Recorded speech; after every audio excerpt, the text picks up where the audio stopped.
settings up for this important game. Able to time it. The length has been very good. Also the line. Raghu is a very experienced campaigner. He's been playing in a few seasons for the Chennai Rhinos.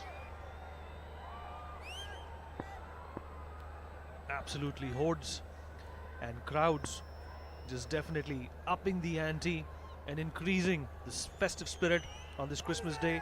Just not able to get that bat on that ball. He's just not able to make that connection.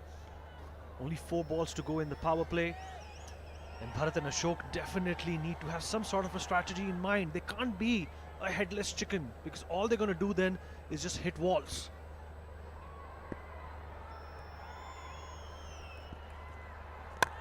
फिर से अगर आप लेन देखें, बहुत बढ़िया effort, मुश्किल में, बहुत मुश्किल में, और यह एक और विकेट मिलेगी। ये तो शुरुआत बहुत ही खराब, लगातार विकेट गिर रहे हैं, 2 रनआउट हो चुके हैं। यहां भी अब थोड़ा आगे निकल गए, तालमेल में कमी, और समझ नहीं आ रहा क्या हो रहा है।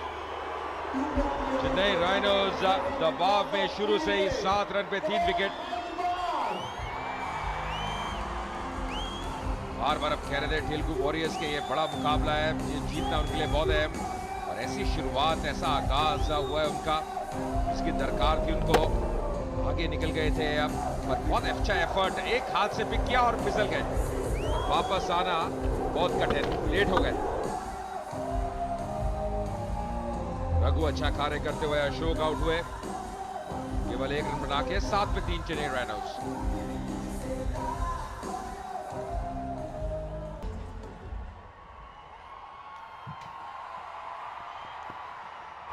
और आसमान से गिरे खजूर पे अटके चेन्नई राइनोज की मुसीबतें थमने का नाम ही नहीं ले रही हैं, और ये फिर कनेक्ट करने की कोशिश, but a futile effort. 3 wicket गंवा चुके हैं और सिर्फ 8 रन ही जोड़ पाए हैं अजय मेहरा।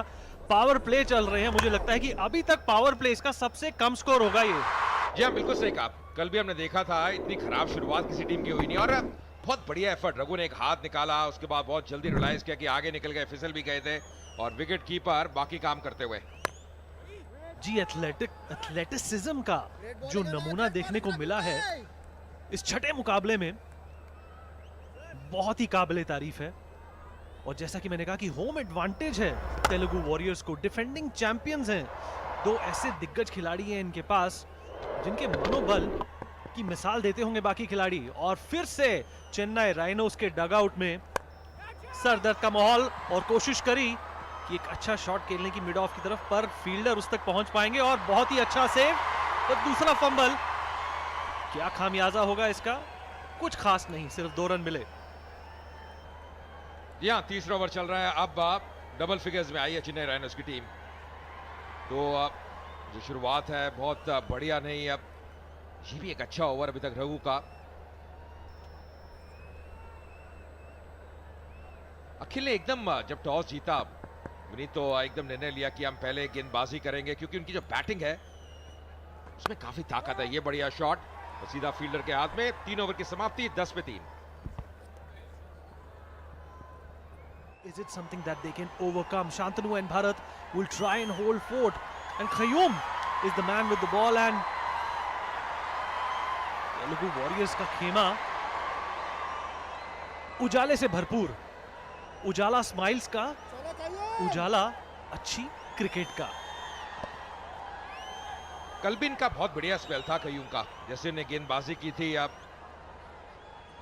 अपनी गेंदबाजी विविधता दिखाते हैं, क्रीज का अच्छा इस्तेमाल करते हैं, और पहली गेंद अगर आप देखें तो जैसे इनका एक्शन है, गेंद अंदर की तरफ आएगी, जैसे गेंद को पकड़ते हैं, बहुत लंबा रनअप नहीं है विनीत, पर गेंद को अंदर लेके आते हैं।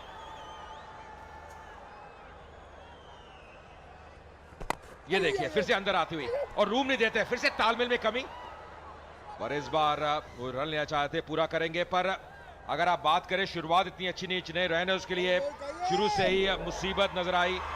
पहले ये झटका लगा, तालमेल में कमी, काफी आगे निकलाए थे, और जो रनर है वो पहुंच नहीं पाए। डायरेक्ट हिट ये पहली गेंद पे हुआ था, और उसके बाद क्रॉस लाइन खेलने का प्रयास, वहां भी सफलता मिलती हुई, वो दूसरी विकेट थी। अजय, इस किस्म का एक तरह से दर्दनाक शुरुआत एक बल्लेबाज के लिए कितनी बड़ी शिकन का सबब बन सकता है। अब मध्य क्रम जो है सारा दारोमदार उन पर आ गया, उनके नाजुक कंधों पर आ गया और फॉर्मेट भी सिर्फ 60 गेंदों का है। ये क्या बीत रही होगी उन पर। बिल्कुल सही कहा विनीत, क्योंकि देखिए दबाव आ जाता है जब आप शुरू में विकेट गवा देना, फिर मध्य क्रम के ऊपर दबाव अलग है। अगर एक स्टार्ट मिल जाता है फिर आप खुल के खेल सकते हैं। और ये जो खेमा है अभी बहुत खुश होगा तेलुगु वॉरियर्स का। क्रॉस द लाइन थोड़ा खेलने का प्रयास किया, अंदरूनी किनारा, फिर भी इकलाई डीप मिड विकेट पे एक लॉन्ग ऑन है तो केवल एक ही रन मिलेगा। अभी तक गैप भेदने में सफल नहीं रहे, प्रयास कर रहे हैं पर गेंदबाजी का जो स्तर है वो उसकी तारीफ करनी होगी। बिल्कुल सही जगह पे यहां पे मुस्कान है इस खेमे में, इस डगआउट में। भरत एक चौका भी लगा चुके हैं, उसके बाद उम्मीद थी कि शॉट्स का जो सिलसिला है वो धड़ाधड़ देखने को मिलेगा, पर फिर से थम गए हैं। ये फिर से थोड़े नर्वस नजर आ रहे हैं। नर्वसनेस है या कंसंट्रेशन, ये बहुत देखना दिलचस्प होगा। और ये कोशिश कर रहे हैं हर बार कि बॉल को बाउंड्री के पार लगाए, पर मुझे नहीं लगता ये आउट होगा। पर फिर भी थर्ड एम्पायर को अगर रेफर किया है, मुझे लगता है नहीं किया है। पर मुझे ऐसा लगा कि शायद वापस आ गए हैं। देखिए क्या हुआ। जी हाँ, जब तक कलेक्ट किया और बेल्स को निकाला वापस आ चुके थे, तो यहाँ पे सुरक्षित नजर आ रहे हैं। अच्छी चीजें बेसिक्स जो है विनीत वो सही है, क्योंकि बल्ले को ड्रैग कर रहे हैं, अपनी जो रीच है उसका इस्तेमाल कर रहे हैं, बल्ले को ग्राउंड कर रहे हैं, तो यहाँ पे सुरक्षित है। और वही निर्णय होना चाहिए। थर्ड एम्पायर का रेफर किया गया है और वही कहते हैं नॉट आउट। जी चौथा ओवर चल रहा है और अगर आप रन कार्ड की तरफ नजर डालेंगे तो निश्चित रूप से ये समझ जाएंगे कि इस टीम की जो शुरुआत है वो तेलुगु वॉरियर्स के हौसले काफी बढ़ा सकती है।